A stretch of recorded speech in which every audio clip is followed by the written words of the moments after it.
जय हिंद। मेरे क्लास में आप लोगों का बहुत बहुत स्वागत है और आज हम लोग महत्वपूर्ण अनुच्छेदों के बारे में अध्ययन करने वाले हैं। तो दोस्तों, इससे पहले हम लोगों ने पार्ट 1 देखा था और आज जो है जो अनुच्छेद बचे रह गए हैं उसको जो है कि आज हम लोग देखेंगे, ठीक है। और क्लास शुरू करने से पहले दोस्तों, मैं आप लोगों से कुछ कहना चाहता हूँ कि अगर मेरा वीडियो आप लोगों को पसंद आ रहा है तो प्लीज़ इसको लाइक करें और सब्सक्राइब करें।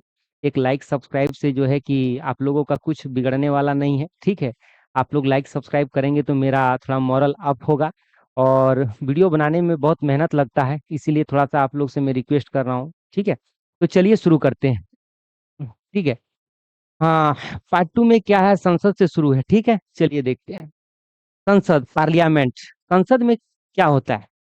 संसद में लोकसभा, राज्यसभा और उसके बाद जो है कि राष्ट्रपति होते हैं। और ये तीनों मिलकर जो है कि संसद का निर्माण होता है, पार्लियामेंट, ठीक है। चलिए आगे बढ़ते हैं। अनुच्छेद 79 में क्या प्रावधान है कि भारत में संसद होगा, ठीक है। अनुच्छेद 79 के तहत क्या कहा गया है कि भारत में संसद होगा, ठीक है। और उसके बाद अनुच्छेद 80 में क्या है, राज्यसभा के बारे में वर्णन है, ठीक है। और अनुच्छेद 81 में क्या है, तो अनुच्छेद 81 में लोकसभा के बारे में वर्णन है। तो अक्सर एग्जामों में जो है कि बहुत सारे स्टूडेंट जो है कि कंफ्यूज हो जाते हैं कि 80 में लोकसभा है या राज्यसभा है, ठीक है। और अनुच्छेद 81 में राज्यसभा है या लोकसभा है। तो इस कंफ्यूजन को हम लोग इस तरह से दूर कर सकते हैं कि जो राज्यसभा होता है वह अस्थाई सदन होता है और जिसे उच्च सदन कहते हैं। और जो लोकसभा होता है वह निम्न सदन होता है, ठीक है। और लोकसभा को आप लोगों को पता भी होगा कि लोकसभा को जो है कि विघटन भी किया जाता है, किया जा सकता है।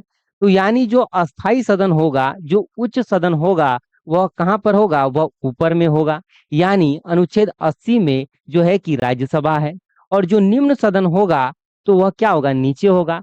तो अनुच्छेद 81 में जो है वह लोकसभा है।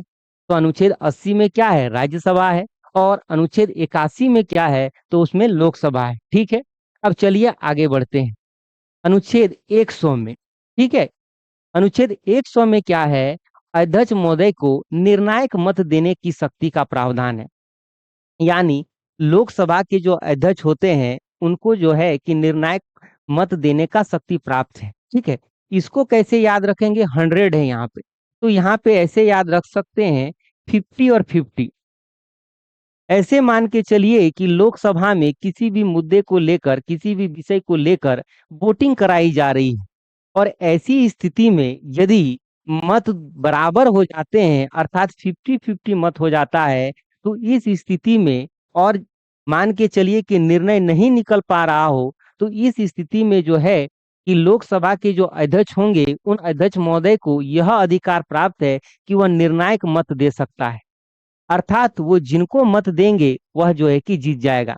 यानी 50-50 अगर मत हो जाता है, अगर मत बराबर हो जाता है, तो क्या हुआ होगा कि उस स्थिति में अध्यक्ष महोदय जिस तरफ जो है कि अपना मत करेगा वह जो है कि जीत जाएगा। समझ गए? तो अध्यक्ष महोदय को जो है अनुच्छेद 100 के तहत निर्णायक मत देने का अधिकार है, ठीक है। तो अनुच्छेद 100 को भी हम लोगों ने देख लिया। अब आते हैं अनुच्छेद 105। अनुच्छेद 105 में क्या है, संसद को विशेष अधिकार। अनुच्छेद 105 के तहत संसद एवं संसद के सदस्यों को कुछ विशेष अधिकार प्राप्त है ताकि वे निडर होकर स्वतंत्र रूप से कार्य कर सके। तो आप लोग समझ गए होंगे कि अनुच्छेद 105 में क्या है। चलिए अब आगे बढ़ते हैं। अनुच्छेद 108। अनुच्छेद 108 में क्या है, संयुक्त अधिवेशन है। कभी कभार क्या होता है कि कुछ ऐसे मुद्दे होते हैं जिसे लोकसभा या राज्यसभा में अलग अलग रूप से पास कराना जो है कि कठिन हो जाता है। या फिर यूं कह सकते हैं कि लोकसभा और राज्यसभा में जो है कि पारित नहीं हो पाता है। ऐसी स्थिति में राष्ट्रपति महोदय क्या करते हैं, अनुच्छेद 108 के तहत संयुक्त अधिवेशन बुलाते हैं, ठीक है। और उस बिल को जो है कि साथों साथ जो है कि पास करा लिया जाता है, ठीक है। तो अनुच्छेद 108 के तहत क्या प्रावधान है, संयुक्त अधिवेशन, ठीक है। और संयुक्त अधिवेशन बुलाता कौन है, तो राष्ट्रपति महोदय जो है कि संयुक्त अधिवेशन बुलाते हैं। ठीक है। और इसकी अध्यक्षता कौन करता है, तो जो है इसकी अध्यक्षता लोकसभा का अध्यक्ष करते हैं। ठीक है, तो इस चीज को आप लोगों को याद रखना है कि संयुक्त अधिवेशन बुलाता कौन है, तो राष्ट्रपति महोदय बुलाते हैं। और जो है इसकी अध्यक्षता कौन करते हैं, तो जो है कि जो अध्यक्ष महोदय होते हैं वो जो है इसकी अध्यक्षता करते हैं। चलिए अब आगे बढ़ते हैं। अनुच्छेद 100 में क्या है, 110 में क्या है, धन विधेयक, मनी बिल। ठीक है, अनुच्छेद 110 के तहत जो है कि धन विधेयक का वर्णन हमें देखने को मिलता है। कोई विधेयक धन विधेयक है या वित्त विधेयक है, इसका निर्णय कौन लेता है, तो वह जो है 110 के तहत अध्यक्ष महोदय जो है कि यह निर्णय करते हैं कि यह विधेयक धन विधेयक है या फिर वित्त विधेयक है। अब धन विधेयक क्या है, थोड़ा इसको भी हम लोग समझ लेते हैं। संचित निधि एवं आकस्मिक निधि से किसी भी प्रकार के धन को निकालना, उसमें जमा करना, वह क्या होगा, वह धन विधेयक होगा। ठीक है, किसी दूसरे देश से ऋण लेना या फिर किसी को ऋण देना, तो वह भी क्या होगा, धन विधेयक के अंतर्गत आएगा। ठीक है, किसी कर को लगाना, किसी कर को समाप्त करना अर्थात टैक्स को, या फिर किसी कर में परिवर्तन करना, वह भी जो है कि धन विधेयक के अंतर्गत आएगा। तो आप लोग समझ ही गए होंगे कि धन विधेयक क्या है। ठीक है, चलिए अब हम लोग क्या करेंगे, आगे बढ़ते हैं। थोड़ा आगे बढ़ने से पहले और एक बार देख लेते हैं, कितना आसानी से समझ लिए। 79 में क्या होगा, यानी 79 में संसद, 80 में राज्यसभा, 81 में लोकसभा, फिर क्या आ गया 100 में 50-50 निर्णायक मत। कीवर्ड को पकड़ेंगे। 105 में क्या हो जाएगा, संसद को कुछ विशेष अधिकार प्राप्त है। 108 में क्या होगा, माला गिनते गिनते 108 बार क्या कर लेंगे, संयुक्त अधिवेशन बुला लेंगे। इस तरह से हम लोग याद कर सकते हैं। और अनुच्छेद 110 में क्या है, तो अनुच्छेद 110 में धन विधेयक है। तो दोस्तों हम लोगों ने कितना आसानी से जो है कि इन अनुच्छेदों को याद कर लिया। ठीक है, और आप लोग जो है कि इस वीडियो को बार बार अगर देखते रहेंगे तो आपको खुद ब खुद जो है कि याद हो जाएगा। चलिए अब आगे बढ़ते हैं। अब आते हैं अनुच्छेद 112। ठीक है, अनुच्छेद 112 में बजट के बारे में बताया गया है। अब इसको कैसे याद रखेंगे, इसको याद रखना बहुत ही आसान है। कैसे याद रखना है, ब से 12, ब से बजट, ब से 12, ब से बजट। ठीक है, 12 हुआ बजट, 12 बजट। इस तरह से जो हम लोग याद कर लेंगे कि 112 में क्या है, तो 112 में बजट के बारे में बताया गया है। लेकिन आप लोगों को ध्यान में ये रखना है कि संविधान में बजट शब्द का उल्लेख नहीं किया गया है। बजट शब्द के जगह क्या उल्लेख किया गया है, तो वार्षिक वित्त विवरण जो है कि उल्लेख किया गया है। ठीक है, तो संविधान में बजट शब्द का उल्लेख नहीं किया गया है। और इसका प्रावधान किस में है, तो अनुच्छेद 112 में है। खत्म। चलिए अब आते हैं अनुच्छेद 116 में, लेखा अनुदान, अकाउंट ग्रांट। ये क्या होता है, देखिए जब 112 में बजट है, फिर 116 में लेखा अनुदान है। इसको ऐसे समझ सकते हैं, देखिए कभी कभार क्या होता है कि कुछ खर्चे का जो विवरण होता है ना, उसे बजट में जो है कि नहीं दर्शाया जाता है, उसको अलग से किसी बिल के रूप में जो है कि पारित किया जाता है।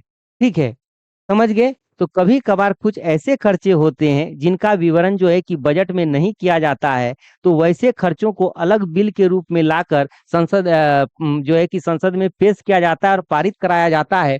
तो उसको क्या कहते हैं, लेखा अनुदान कहते हैं, अकाउंट ग्रांट कहते हैं। चलिए अब आगे बढ़ते हैं।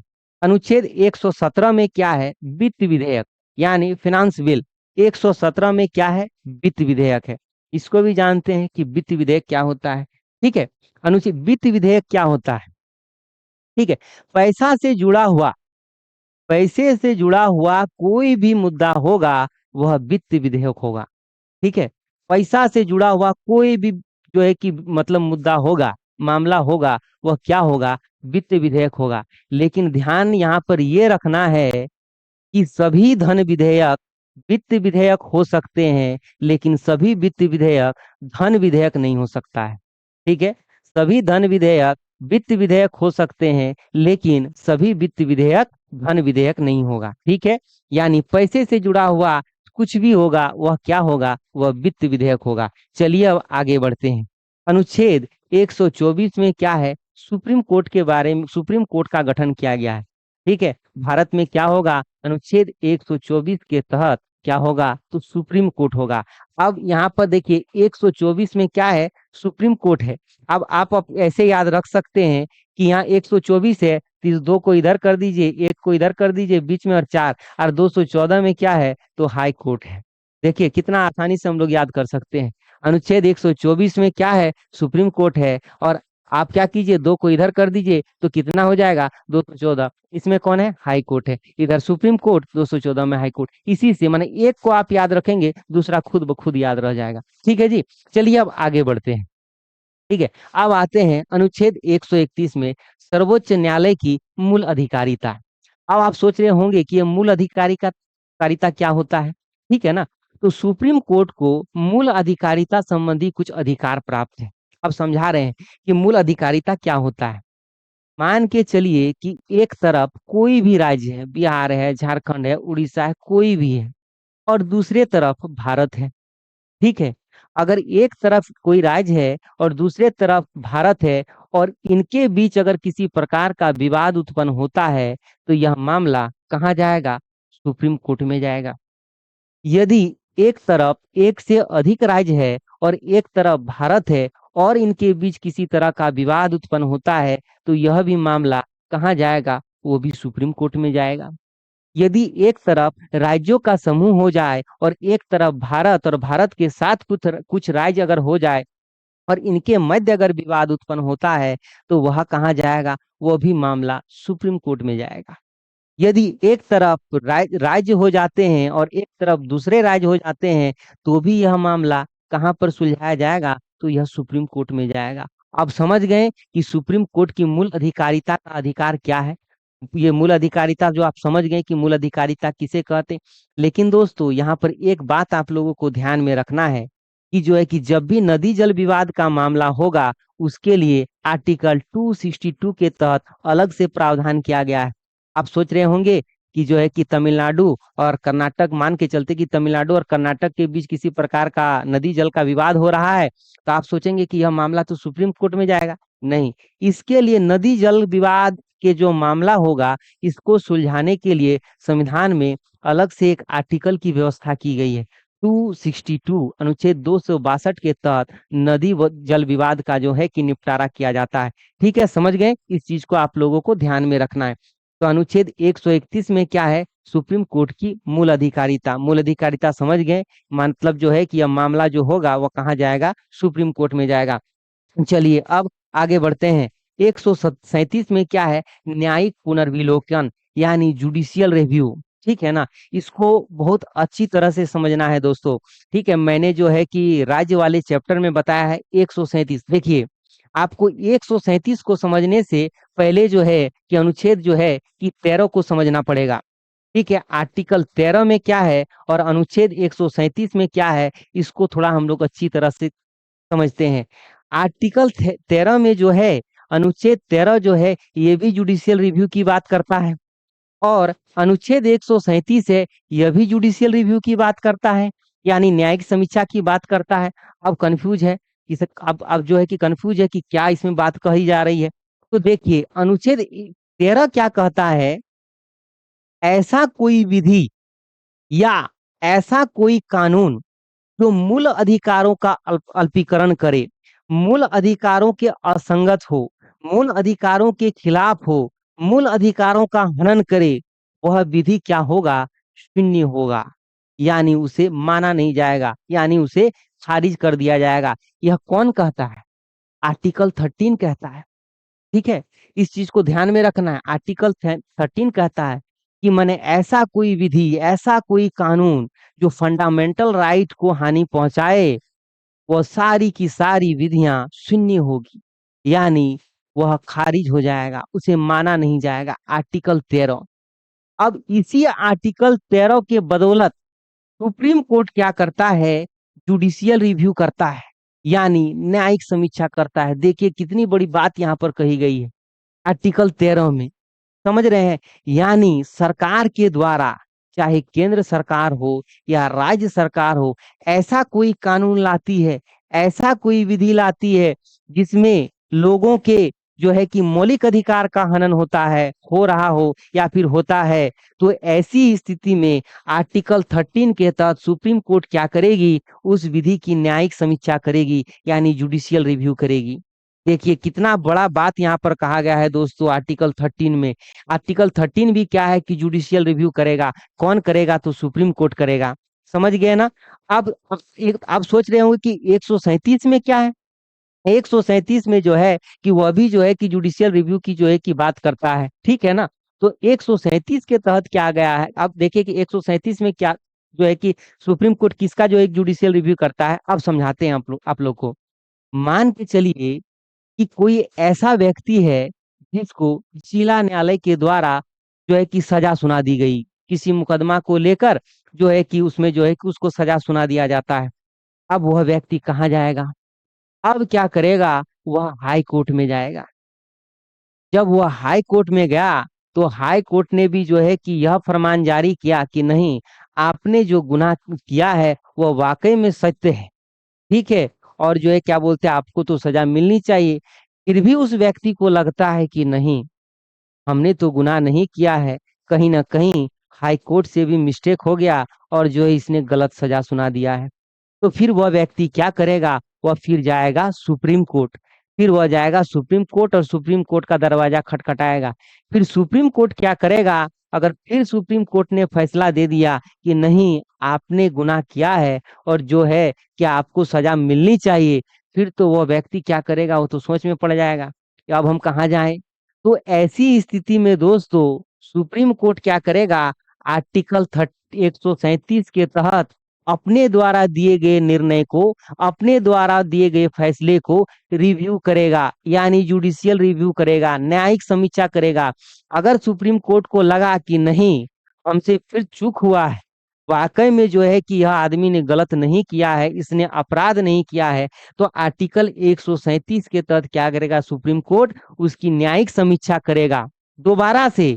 और फिर अगर उसको लगा कि नहीं वाकई में इस व्यक्ति ने अपराध नहीं किया है और इसको जिला न्यायालय से चूक हुआ, फिर हाई कोर्ट से चूक हुआ और फिर हमसे भी चूक हुई है, तो फिर आर्टिकल 137 के तहत सुप्रीम कोर्ट दोबारा फैसला सुना सकती है और उसको जो सजा मिली थी उस सजा को जो है कि खारिज कर सकता है। सोच के देखिए, जो 13 और अनुच्छेद 137 में कितनी बड़ी बात कही गई है। इसमें अच्छे अच्छे स्टूडेंट जो है कि समझ नहीं पाते हैं कि आखिर जुडिशियल रिव्यू क्या होता है और अनुच्छेद 13 में क्या है और अनुच्छेद 137 में क्या है। जुडिशियल रिव्यू दोनों जगह सुप्रीम कोर्ट ही करेगा, लेकिन अंतर तो बहुत बड़ा है दोस्तों। चलिए अब आगे बढ़ते हैं। अब अनुच्छेद 148 में क्या है, भारत का नियंत्रक एवं महालेखा परीक्षक परीक्षक कैग, ठीक है। कैग क्या होता है, controller and auditor general of India. Bharat का नियंत्रक एवं महालेखा परीक्षक, भारत का नियंत्रक एवं महालेखा परीक्षक यह सीनियर आईएएस अधिकारी रैंक के होते हैं, ठीक है। इनकी भी नियुक्ति राष्ट्रपति महोदय के द्वारा की जाती है, ठीक है, समझ गए। और किसकी सलाह पर जो है कि राष्ट्रपति महोदय इनकी नियुक्ति करते हैं, तो प्रधानमंत्री की सलाह पर जो है कि इनकी नियुक्ति की जाती है। अब ये कैग क्या है, इसका काम क्या है, तो दोस्तों जो बड़े बड़े घोटाले होते हैं, ठीक है, जो बड़े बड़े भ्रष्टाचार होते हैं, करप्शन होते हैं, जिसको महा घोटाला कहा जाता है, उसका उजागर कौन करता है, तो कैग करता है। कौन करता है, कैग करता है, भारत का नियंत्रक एवं महालेखा परीक्षक करता है। सोचिए कितनी बड़ी बात यहाँ पर कही गई है, ठीक है। तो अनुच्छेद 148 में क्या है, भारत का नियंत्रक एवं महालेखा परीक्षक। चलिए थोड़ा सा आगे से देख लेते हैं दोबारा। 112 में क्या है, बस है 12, बस है बजट। 116 में क्या है, अकाउंट ग्रांट। उसके बाद 117 में क्या है, तो वित्त विधेयक। उसके बाद 124 में क्या है, तो सुप्रीम कोर्ट का गठन। और इधर 214 में क्या है, तो हाई कोर्ट। अनुच्छेद 131 में अभी मैंने बताया मूल अधिकारिता। 137 में क्या है, जुडिशियल रिव्यू। 13 में क्या है, जुडिशियल रिव्यू। यहाँ देखिए, यहाँ देखिए 13 यहाँ भी है, जुडिशियल रिव्यू की बात कर रहा है। यहाँ भी 13 है, जुडिशियल रिव्यू की बात कर रहा है। अनुच्छेद 148 भारत का नियंत्रक एवं महालेखा परीक्षक, controller and auditor general of India. चलिए अब दोस्तों थोड़ा आगे बढ़ते हैं हम लोग। चलिए अब हम लोग आगे भाग 6 में। ठीक है, भाग 6 में 152 से लेकर 237 तक जो है कि अनुच्छेदों का वर्णन हमें देखने को मिलता है। राज्य सरकार, ठीक है, इसमें क्या देखे हैं कि भाग 6 में क्या है, राज्य सरकार। अब आते हैं अनुच्छेद 152 में क्या है। अनुच्छेद 152 में राज्य की परिभाषा के बारे में जो है कि बताया गया है। अब मेरी बात को आप लोग थोड़ा ध्यान से सुनिएगा, मैं एक बहुत बड़ी बात कहने वाला हूँ। अनुच्छेद 152 क्या कहता है? अनुच्छेद 152 कहता है कि भाग 6 के अंतर्गत, ठीक है, भाग 6 के अंतर्गत जितने भी प्रावधान है वह जम्मू कश्मीर में लागू नहीं होगा। इस चीज को ध्यान में रखना है। अनुच्छेद 152 क्या कहता है कि भाग 6 में जितने भी प्रावधान है वह जो है कि जम्मू कश्मीर में लागू नहीं होगा। इस चीज को आप लोग ध्यान में रखना है दोस्तों, ठीक है। चलिए अब आगे बढ़ते हैं। अनुच्छेद 153 में क्या है कि राज्यों के लिए राज्यपाल होगा, ठीक है। राज्यों के कार्यपालिका का प्रमुख कौन होता है? तो राज्यपाल होते हैं। अब राज्यपाल, ठीक है ना, तो राज्यों के लिए क्या होगा? राज्यपाल होगा। समझ गए आप लोग? राज्यों के लिए 152 में क्या है? तो राज्य की परिभाषा है। अनुच्छेद 153 में क्या है? तो राज्यों के लिए राज्यपाल। जिस तरह से हम लोगों ने संघ सरकार में पहले राष्ट्रपति देखा था, ठीक उसी प्रकार से कार्यपालिका के प्रमुख में हम लोग यहाँ पर किसको देखेंगे? तो राज्यपाल को देखेंगे। तो 152 में क्या है? राज्य की परिभाषा। 153 में क्या है? राज्यों के लिए राज्यपाल। चलिए अब आगे बढ़ते हैं। अब अनुच्छेद 154 में क्या है? राज्यपाल की शक्ति। ठीक उसी प्रकार से जैसे राष्ट्रपति की कार्य एवं शक्ति हम लोगों ने देखा था, ठीक है ना, ठीक उसी प्रकार से 154 में क्या हो गया? राज्यपाल की शक्ति के बारे में बताया गया है। चलिए अब आगे बढ़ते हैं। अब अनुच्छेद 155 में राज्यपाल की नियुक्ति के बारे में जो है कि वर्णन है। और राज्यपाल की नियुक्ति कौन करता है? तो राज्यपाल की नियुक्ति राष्ट्रपति महोदय करते हैं, ठीक है। चलिए अब आगे बढ़ते हैं। अनुच्छेद 161 में क्या है? क्षमा दान की शक्ति, ठीक है। जैसे हम लोगों ने अनुच्छेद 72 में क्या देखा था कि राष्ट्रपति महोदय किसी की सजा को क्षमा कर सकते हैं। यदि कोई अपराधी है, यदि उसको मृत्यु दंड दिया गया है तो उसको दंड को कम कर सकता है, अपरिहार कर सकता है, माफ कर सकता है। तो ठीक इसी प्रकार से आर्टिकल 161 जो है कि राज्यपाल महोदय को क्षमा दान की शक्ति देता है। लेकिन ध्यान में रखने वाली बात यहाँ पर यह है कि राज्यपाल महोदय मृत्यु दंड को कभी क्षमा नहीं कर सकते हैं, ठीक है। चलिए अब आगे बढ़ते हैं।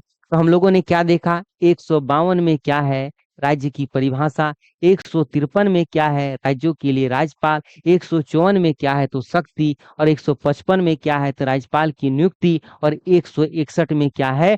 तो क्षमादान। चलिए अब आगे बढ़ते हैं। क्षमा हो गया, अब आगे बढ़ते हैं। चलिए अब देखते हैं मंत्री परिषद। दोस्तों, मैंने बताया था कि केंद्र की कार्यपालिका का प्रधान राष्ट्रपति होते हैं, तो राज्य की कार्यपालिका प्रधान कौन होगा? राज्यपाल होगा, ठीक है। मैंने तो बताया था ना। तो ठीक जिस तरह से मैंने बताया था कि केंद्र की कार्यपालिका का प्रधान राष्ट्रपति होते हैं और राष्ट्रपति की सहायता के लिए जो एक मंत्री परिषद होता है, ठीक इसी प्रकार से राज्य की कार्यपालिका का प्रधान राज्यपाल होता है और राज्यपाल की सहायता के लिए एक मंत्री परिषद होता है। तो यानी 163 में क्या होगा? मंत्री परिषद की व्यवस्था की गई है। मैंने अभी जो है कि हम लोगों ने देखा इससे पहले वाले अनुच्छेद में राज्यपाल, तो राज्यपाल का जो है कि सहायता कौन करेगा? तो मंत्री परिषद करेगा, ठीक है। और इस मंत्री परिषद का मुखिया कौन होगा? तो वह जो होगा हमारे मुख्यमंत्री जी होंगे, ठीक है ना। समझ गए? तो 163 में क्या होगा? मंत्री परिषद की व्यवस्था। 164 में क्या होगा? मुख्यमंत्री की नियुक्ति। अब 165 में आते हैं। 165 में क्या है? एडवोकेट जनरल, ठीक है, महाधिवक्ता। अब ये क्या है? थोड़ा इसको भी जानते हैं। तो मैंने दोस्तों आप लोगों को पहले बताया था अटॉर्नी जनरल, ठीक है, महान्यायवादी 76 के तहत, अनुच्छेद 76 के तहत अटॉर्नी। जिस प्रकार से केंद्र सरकार के लिए अटॉर्नी जनरल जो है कि काम करता है, ठीक उसी प्रकार से महाधिवक्ता राज्य सरकार के लिए काम करता है। कानूनी सलाह, यानी ऐसा इसको कह सकते हैं कि राज्य सरकार का प्रमुख कानूनी सलाहकार कौन होता है? तो ये महाधिवक्ता होते हैं। तो जिस प्रकार से जो है कि अटॉर्नी जनरल केंद्र सरकार के लिए कार्य करते हैं, ठीक उसी प्रकार से जो है कि ये एडवोकेट जनरल जो है कि राज्य सरकार के लिए काम करते हैं। चलिए अब थोड़ा सा इसको भी देखते हैं। देखिए आसानी से याद हो गया, 163 में मंत्री परिषद, 164 में मुख्यमंत्री की नियुक्ति। अब जब मुख्यमंत्री होगा तो फिर क्या होगा, 164 में सलाह कौन देगा, तो महाधिवक्ता, एडवोकेट जनरल। ठीक है, चलिए अब आगे बढ़ते हैं। जिस प्रकार से संसद में जिस प्रकार से संसद में जो है कि राष्ट्रपति, लोकसभा और राज्यसभा होता है ना, ठीक उसी प्रकार से राज्य में क्या होता है कि संसद का ही एक छोटा सा रूप होता है। जिस प्रकार से केंद्र में संसद होता है, ठीक उसी प्रकार से राज्य में संसद का एक छोटा रूप हमें देखने को मिलता है, जिसे कहते हैं राज्य विधानमंडल। क्या कहेंगे, राज्य विधानमंडल, स्टेट लेजिस्लेचर। ठीक है ना जी। अब उसके बाद राज्य, जिस प्रकार से हम लोगों ने देखा कि जो है कि संसद में राष्ट्रपति, लोकसभा और राज्यसभा, ठीक इसी प्रकार से यहाँ राष्ट्रपति के जगह राज्यपाल होगा, और उसके बाद लोकसभा के जगह विधानसभा होगा, और उसके बाद जो है राज्यसभा के जगह विधान परिषद होगा। लेकिन ध्यान में यहाँ पर रखने वाली बात यह है कि विधान परिषद कंपलसरी नहीं है। यानी कोई राज्य अगर यदि चाहे तो वह विधान परिषद रख सकती है, अगर वह राज्य नहीं चाहे तो क्या होगा कि वह विधान परिषद नहीं रखेगी। यह राज्य सरकार के ऊपर डिपेंड करता है। ठीक है, तो ये चीज आप लोगों को ध्यान में रखना है। और मान के चलिए कि कोई राज्य अगर विधान परिषद की स्थापना करना चाहती है तो वह कैसे करेगा, उसका भी समाधान हम लोग बता रहे हैं। चलिए देखिए, वह राज्य क्या करेगा, 2/3 बहुमत से जो है उस बिल को पास करेगा और उसको कहाँ भेजेगा, केंद्र सरकार के पास, केंद्र में। और वहां से जब पास हो जाएगा तो फिर क्या होगा कि वह राज्य फिर जो है कि विधान परिषद का जो है कि अपने राज्य में निर्माण कर लेगी। चलिए अब ठीक से फिर आगे बढ़ते हैं। चलिए ठीक है, अनुच्छेद 168 में क्या है, विधानमंडल। मैंने अभी आप लोगों को बताया कि विधानमंडल क्या होता है, केंद्र में संसद होता है, और जो है क्या राज्य में क्या होगा, तो विधानमंडल। अनुच्छेद 168 में क्या है, विधानमंडल के बारे में बताया गया है। अब अनुच्छेद 169 में क्या है, इसको हमेशा याद रखिएगा दोस्तों, इसमें पूछा जाता है एग्जाम में। विधान परिषद का गठन या उत्साद, यानी यदि कोई राज्य विधान परिषद का गठन करना चाहती है तो वह अनुच्छेद 169 के तहत विधान परिषद का गठन कर सकती है, या फिर यदि किसी राज्य में विधान परिषद पहले से मौजूद है तो आर्टिकल 169 के तहत उस विधान परिषद को जो है कि समाप्त कर सकती है। लेकिन समाप्त कैसे करेगा, तो मैंने आप लोगों को अभी बताया, तो वह क्या करेगा, जो है कि विधानसभा में 2/3 बहुमत से उस बिल को पारित करेगा। पास करने के बाद सेंटर को भेजेगा, सेंटर में अगर पास हो जाता है तो खारिज करेगा, बनाएगा, वहां से पास होने के बाद काम जो है कि खत्म हो जाएगा। चलिए अब आगे बढ़ते हैं। अनुच्छेद 170 में क्या है, विधानसभा की संरचना। देखिए अब देखिए कि अनुच्छेद 170 में है विधानसभा, और अनुच्छेद 171 में देखिए यहाँ पर क्या है, विधान परिषद है। कंपेरिजन कीजिए, इसमें फंसना नहीं है। अब देखिए चूंकि क्या है कि विधान परिषद कंपलसरी नहीं है, यानी यदि कोई राज्य रखना चाहती है तो वो रख सकता है, और नहीं रखना चाहती है तो नहीं रख सकता है। तो कंपलसरी नहीं है तो वो नीचे रहेगा। भाई जो जरूरी रहेगा उसको तो हम आगे रखेंगे ना। तो जो कंपलसरी है, जो विधान परिषद जो कंपलसरी है, तो इसको ऊपर रखेंगे। तो यानी अनुच्छेद 170 में विधानसभा होगा और अनुच्छेद 171 में विधान परिषद होगा। ठीक है, अब विधान समझ गए ना, समझ गए। अब आपको ये भी पता होगा।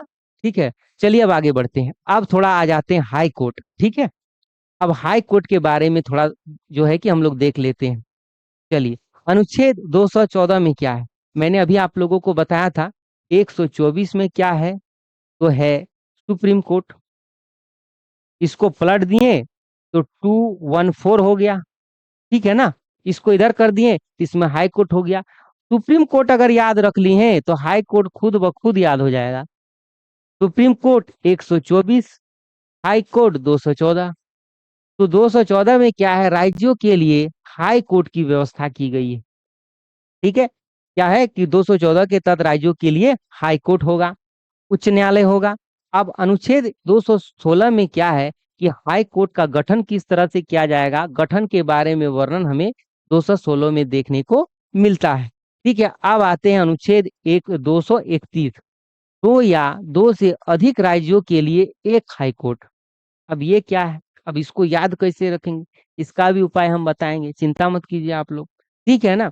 दो या दो से अधिक राज्यों के लिए एक हाईकोर्ट की व्यवस्था, इसका मतलब ये होगा, आप लोग देखे होंगे जैसे पंजाब और हरियाणा के लिए एक हाईकोर्ट है, ठीक है, समझ रहे हैं ना।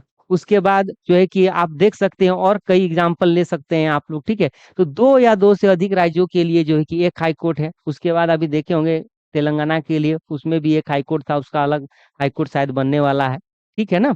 तो उसके तो दो या दो से अधिक राज्यों के लिए एक हाई कोर्ट की व्यवस्था की गई है, किसके तहत, तो अनुच्छेद 231 के तहत। लेकिन इसको याद कैसे रखेंगे, इसको याद रखना बहुत आसान है, देखिए हम बता रहे हैं आपको। देखिए कैसे याद रखेंगे, अनुच्छेद 231 के तहत हाईकोर्ट का की व्यवस्था की, सॉरी, दो या दो से अधिक के लिए जो है कि एक हाईकोर्ट की व्यवस्था की गई है। इसको ऐसे समझ सकते हैं, देखिए, तो इधर आइए थोड़ा सा, तो और दो से अधिक यानी तीन, ठीक है, और दो या दो से अधिक दो या दो से अधिक राज्यों के लिए एक हाईकोर्ट, याद हो गया ना। दो या दो से अधिक, दो से अधिक यानी तीन, दो और या दो से अधिक यानी तीन, और दो या दो से अधिक हाईकोर्ट के, सॉरी, राज्यों के लिए एक हाईकोर्ट की व्यवस्था, यानी 231 में क्या है, तो दो या दो से अधिक राज्यों के लिए एक हाईकोर्ट की व्यवस्था की गई है। तो हम लोगों ने कितना प्यार से जो है कि याद कर लिया इसको।